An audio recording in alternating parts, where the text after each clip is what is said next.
우리 주님께서 하늘에서 내려온 떡이다라고 그렇게 말씀하십니다. 떡은 물질적이고 또 가시적이고 또 우리가 먹고 또 취하고 영양을 얻는 것입니다. 떡은 분명히 지상의 것입니다마는 하나님께서 아들을 하늘로부터 보내셔서 그 떡은 하늘에서 내려온 떡이다라고 이렇게 말씀하십니다. 하늘에서 내려왔다 하셨으니 그분은 하나님이시요 또 떡이라고 하셨으니 바로 육신 가운데 오신 그런 사람이셨습니다. 우리 주님만이 오직 하나님이시요 사람이십니다. 그러나 사람들이 이를 온전히 받아들이지 못하고 오늘 말씀의 첫 절에 보면 수군거렸다라고 이렇게 말씀합니다. 수군거리는 것은 대체로 회의하는 것이요 또 변정하고 변론하는 것이요 온전히 믿지 않는다는 것입니다. 서로 자기들끼리 의견을 모으는 것이죠. 하나님 앞에 신앙은 사실 절대적인 신앙이요 하나님과 1대1로서는 그런 인격적인 신앙입니다. 하나님이 직접 주시고 우리는 직접 얻게 되는 것이 바로 신앙의 세계인데 많은 경우에 진리를 놓고 이렇게 수군거리면 무슨 결론이 날 듯하지만은 그것은 많이 다 합의를 한다고 해도 진리라고 할 수가 없습니다. 그들은 육신의 눈으로 예수님을 보니 그 예수님이 보이지 않습니다. 물론 우리가 육신으로 어떻게 하나님을 받겠습니까? 지음받은 것은 지은 분을 담을 수가 없습니다. 무언가는 부족하니까. 무엇이 가장 부족합니까? 처음이 아니잖아요, 일단. 지음을 받은 존재는 처음이 있지만은 지은 존재는 그 처음을 주는 존재이기 때문에 지음을 받은 존재는 절대로 지음받은 존재는 지은 존재를 다 담을 수가 없습니다. 그렇게 본다면 우리 사람이 육신으로 하나님을 또 그 아들을 담지 못하는 것은 어떻게 보면 자명한 것입니다. 그럼에도 불구하고 빛으로 오셨다고 했잖아요. 우리 안에 생명의 빛이 있고 그 주님께서 빛으로 오셔서 그 빛으로 우리에게 비추시기 때문에 누구든 믿기만 하면 영접하기만 하면 그 빛을 담을 수가 있습니다. 그게 하나님이 그 아들을 이 땅에 보내시고 육신 가운데 거하게 하시고 이루게 하시는 그 섭리인데 사람들은 그것을 믿지 않습니다. 구약시대 때부터 메시아 사상은 하나님이 사람으로 오신다는 사상이에요. 없는 하나님이 오신다는 것이 아니라 구약에 계신 하나님이 오신다는 것입니다. 메시아 사상은 새롭게 오신다는 것이 아니라 계시던 분이 육신으로 오신다는 거예요. 이들은 2000년간 이렇게 믿었어요. 그 이상 믿었어요. 아브라함 때부터 이렇게 믿었습니다. 히브리서 11장의 믿음이. 그러나 정작 주님께서 육신 가운데 이 땅에 오셨을 때 그들은 그것을 믿지 않았습니다. 우리도 보면 간념으로 또 이성으로 혹은 헤아림으로 하나님을 믿을 때 실제적으로 하나님이 그렇게 우리에게 나타나셨을 때 믿지 않는 모습을 볼 수가 있습니다. 주님께 모든 것을 맡긴다 하고 주님이 최선이라고 여기고 주님 하시는 일은 모두 사랑이라고 고백하지만은 정작 하나님이 그렇게 우리에게 행하셨을 때 믿지 않고 그것을 수용하지 않는 우리의 모습을 많이 볼 수가 있습니다. 그것은 우리가 철저히 육신의 눈으로 하나님을 바라보기 때문에 그런 것입니다. 반면에 우리가 이렇게 육신 가운데 거하여 하나님을 보는 것이 아니라 영으로 하나님을 봐야 하지만은 또 한 가지 생각해 볼 것은 그렇다고 해서 육신을 떠나서 하나님을 보고자 해서도 안 된다는 것입니다. 우리는 육신에 거하는 가운데 영으로 하나님을 보시는 것이죠. 어떻게 보면 영육간에 하나님을 마주 보게 되는 것인데 육신을 떠나고 육에 속한 것은 다 잘못되었고 삶도 그저 이분법적으로 바라보고 육체의 삶은 아무렇게나 살더라도 영적으로만 고유하고 고상하면 그것이 마치 구원에 이르는 것 같은 이런 이분법적인 그런 영지주의적인 헬라적인 그런 신앙은 역시 또한 잘못됐습니다. 우리는 육신으로만 하나님의 아들을 봐서도 안 될 뿐만 아니라 육신을 버리고 하나님의 아들을 보려고 해서도 안 됩니다. 우리 육신 가운데 기도하지 않습니까? 육신 가운데 오늘 아침에 나오지 않았습니까? 육신 가운데 지각하지 않습니까? 그렇기 때문에 신비주의도 맞지 않습니다. 항상 보면 율법주의자들은, 형식주의자들은 또한 신비주의자들이에요. 저는 그런 생각을 자주 해봅니다. 신비주의자들이야말로 뭔가 만지고 다니고, 신비주의자들이야말로 지팡이에 자기의 고개를 의지하고 기도하는 모습을 보면 아주 유물주의자다. 신비주의와 유물주의는 항상 통하는 것입니다. 오늘 우리가 이 수군거리면 이 양극단의 모습들입니다. 전혀 육체에 속하여 영적인 일을 헤아리지 못하는 사람들이거나 아니면 자칭 신비주의겠거니 하면서 또 육신은 업신여기고 육을 아무렇게나 살되 영으로만 잘 살면 된다라고 하는 이런 이분법자들은 다 수군거림이 있습니다. 우리 주님께서는 예, 아니요를 분명히 하라고 말씀했습니다. 예는 예에 속한 것이요 아니요는 아닌 것입니다. 우리의 신앙생활도 이런 것입니다. 예는 하나님이 주신 분명한 길이요 또 음성입니다. 그러나 아니요는 바로 하나님을 거역하는 것입니다. 아담과 하와가 범죄했을 때 그들은 아니다, 나인, 아니다 라고 이야기했습니다. 우리는 예가 아니요가 분명해야 됩니다. 서툴어도 분명해야 돼요. 서툴다고 중립에 서 있다는 것은 가장 하나님이 미지근한 것이다 토해버린다고 했어요. 우리는 부족하면 하나님 앞에 지혜를 구하면 돼요. 모자라면 하나님 앞에 기도하면 돼요. 그러나 우리가 헤아려서 절충설을 만들면 안 된다 이 말이에요. 가장 신앙생활에서 우리가 조심해야 될 것은 이런 절충적인 입장이에요. 세속적이지도 않고 거룩하지도 않고 이런 절충적인 것은 하나님이 가장 싫어하시는 것이에요. 그래서 많은 경우에 우리가 신앙의 인물들을 보면 아주 그들이 패역했지만은 그라사의 그런 미친 사람과 같이 또 강도와 같이 심지어 믿는 사람들을 죽이려고 혈안이 됐던 사울과 같이 그가 이제 바울이 됐지만은 어떻게 보면 아니어도 오히려 뚜렷한 사람을 하나님이 찾아요. 세상에 동화되어서 세상에서 윤리적으로 잘 사는 사람들이 교회에 잘 전도되는 게 아닙니다. 오히려 세상에서 부정하는 사람, 우리가 어떻게 보면 세상에서는 적응하지 못하는 사람을 하나님이 찾을 수가 있어요. 이것은 역설이 아닙니다. 정말 하나님 앞에서 산다면 세상에 적응할 수 없어요. 이 세상에는 적응할 수 있는 것이 아닙니다. 우리 인간이 온전한 정신을 가지고 살 곳이 못 됩니다. 이것이 이 세상입니다. 그렇다면 세상에서 방황하고 세상에서 유리하고 세상에서 몸부림치는 사람들은 어떻게 보면 그것이 하나님의 부르심일 수 있다 이 말이에요. 세상에서 아니요라고 정확하게 말하는 사람이 하나님과 더 가까이 있을 수 있다 이 말이에요. 우리가 전도해 보면 알지 않습니까? 아주 윤리적이고 고상한 분들은 예수님도 하나의 저울에 올려보고 좀 더 고상하면 내가 주님을 믿겠다 이렇게 우리가 헤아릴 때가 많다 이 말입니다. 수근거리는 것으로 믿지 못합니다. 우리는 절대적인 하나님께서 이끄심으로 42절에 보면 그 부모를 우리가 아는데 어찌하여 하늘에서 내려왔다 하느냐라고 이렇게 이야기하고 있습니다. 사실은 지각이 믿음을 가로막고 있는 그런 모습을 볼 수가 있습니다.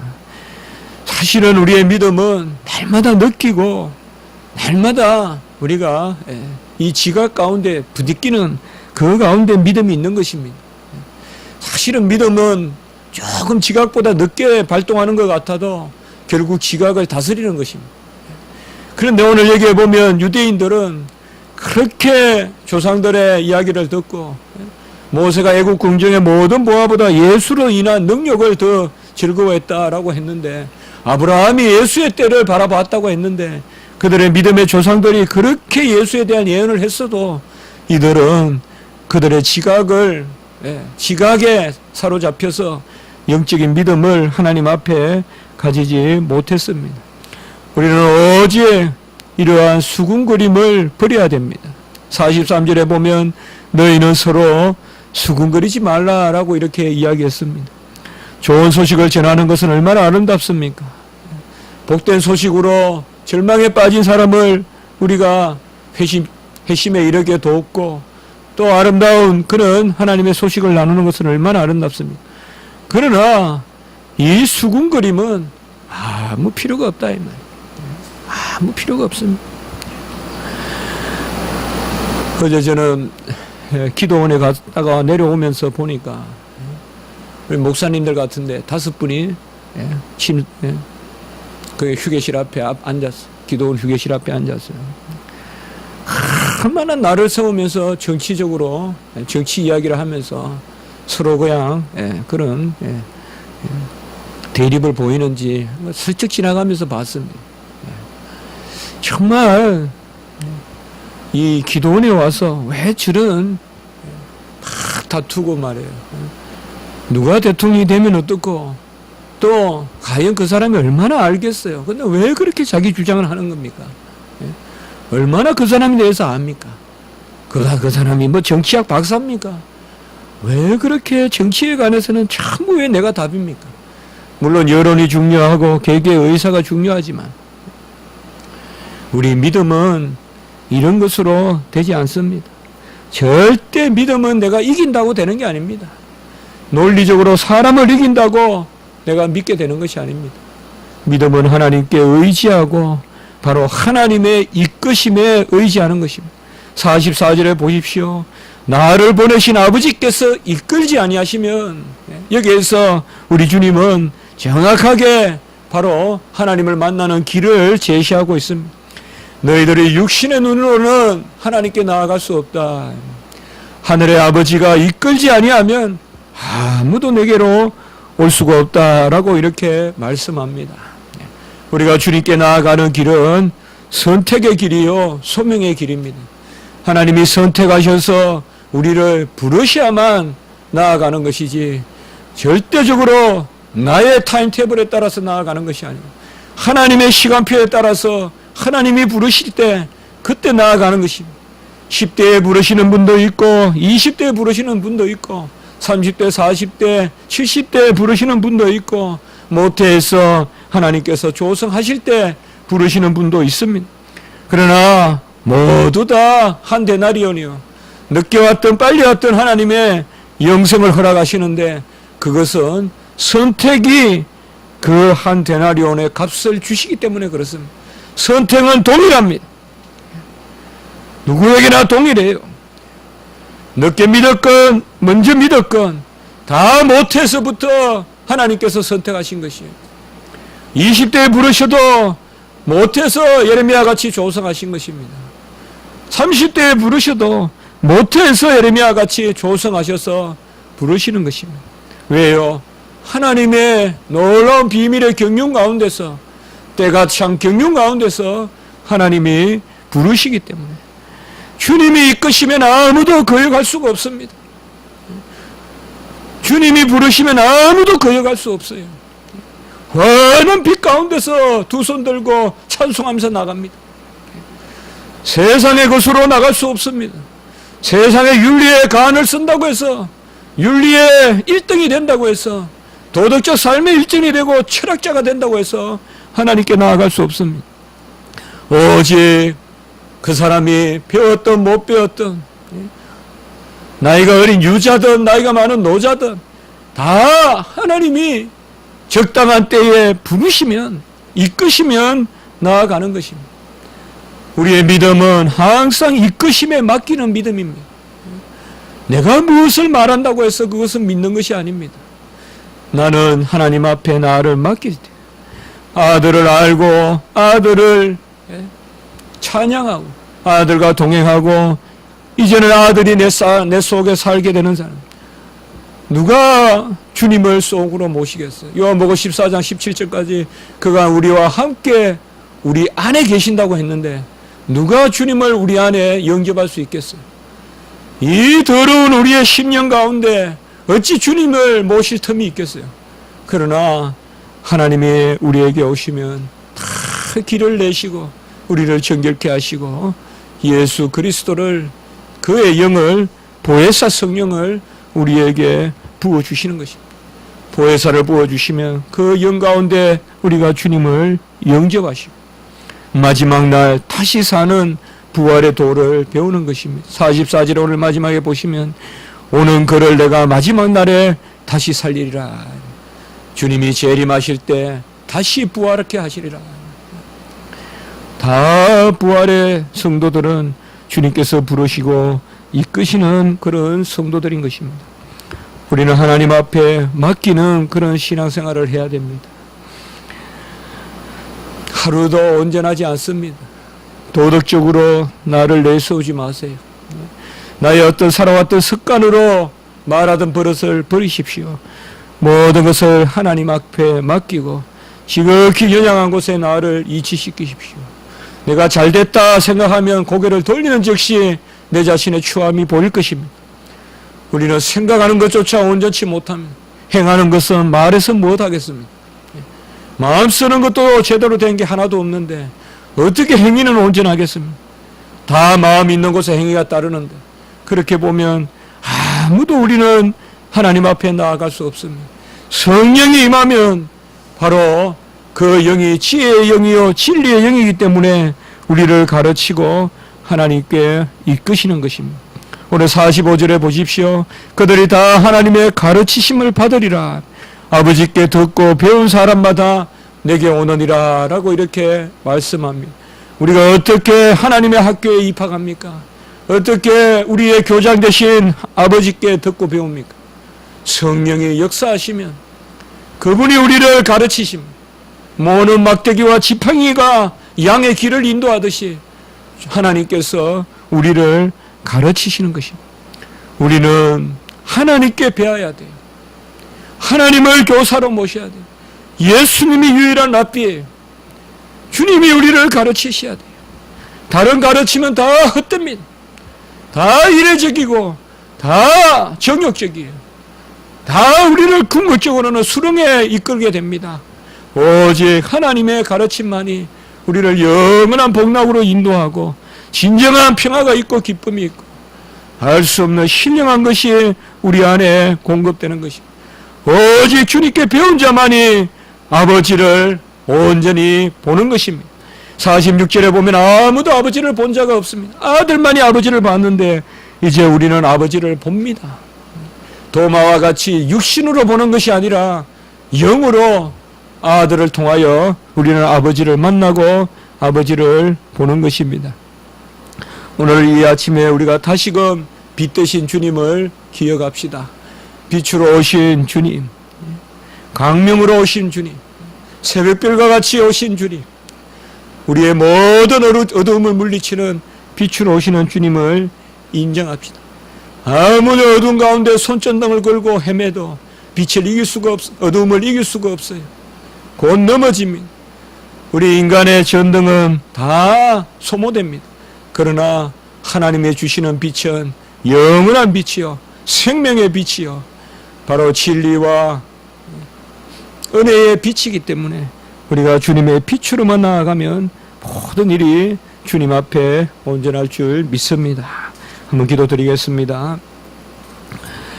거룩하고 자비로우신 하나님 아버지, 하늘로부터 내려온 생명의 떡이요 우리가 감히 안을 수 없는 그런 하나님 말씀이 우리에게 이제 영으로 들어오시며 이제 내가 사는 것이 아니요 내 안에 그리스도가 산다고 고백하고 그 영에 의지하고 성령의 소욕을 쫓아 사는 그런 주의 백성 되게 하시니 감사합니다. 우리에게도 여전히 부족하고 허물이 많고 하나님을 알면 알수록 더 사랑하고 거룩해야 될 터인데 더 하나님 아버지여 주님을 참으로 아버지여 근심케 하는 모습도 많이 남아 있습니다. 하나님 우리가 낙심치 않는 것은 오늘 말씀과 같이 하나님이 전적인 은혜로 우리를 이끄시고 하나님께 부르시고 하나님 우리를 가르치시고 그의 음성을 듣게 하신 은혜를 믿기 때문입니다. 하나님 아버지 모든 것을 주님께 의지하게 도와주시고 이성에 속한 것, 내 자질에 속한 것은 내려놓고 오직 하나님의 은혜에 속한 것을 기이 여기고 주님만을 바라보고 나가는 저희들이 되게 주여 도와주시옵소서. 오늘 한날 예배 가운데 우리 십자가지기 교회를 지켜주시고 예배 가운데 역사하시고 하나님 임재하시며 모든 성도들의 참 즐거움과 주를 만나는 달콤함을 누리게 하시고 우리 모든 성도들이 먼저 주님 앞에 영광을 돌리는 예배되게 하시옵소서. 주일학교 위에도 함께 하시고 어린 영혼들을 하나님 불쌍히 여기시고 붙들어 주시며 오후 예배 오전 예배 다 주여 인도하시옵소서. 부족한 종은 오늘 특별히 또 우리 청신대학교 또 아버지여 예배차 아버지 성목중앙교회에서 말씀을 전하게 됩니다. 아버지여 종일 1, 2, 3부 말씀을 전할 때 주님 함께하여 주시옵소서. 우리 함께하신 우리 고독준 성도님에게도 함께하여 주시고 한량한 은혜를 내려주시고 주님의 은총 가운데 붙들어 주시며 빛으로 인도하여 주시고 그 영혼의 순결함을 하나님이 붙드시고 주님 앞에 온전히 나아가며 하나님 이 땅의 삶 가운데서 많은 주님 앞에 영광이 되는 일들을 행하고 주님 앞에 두 손 들고 다 내려놓고 무릎 꿇고 전적으로 의지하며 주님 앞에 나아가는 우리 성도님 되게 해 주시옵소서. 그간의 삶 가운데 주님이 인도하신 줄을 믿습니다. 이렇게 다시 만나게 하시니 감사합니다. 하나님 은혜 가운데 은혜를 은총과 은총을 더하여 주셔서 놀라운 하나님의 그 은혜가 모든 근심과 걱정을 버리고 하나님을 온전히 만나는 희락과 화평이 넘치는 그런 성도님 되게 해 주시옵소서. 모든 것을 의지하옵고 구주 예수 그리스도 이름으로 감사하며 기도드리옵나이다. 아멘.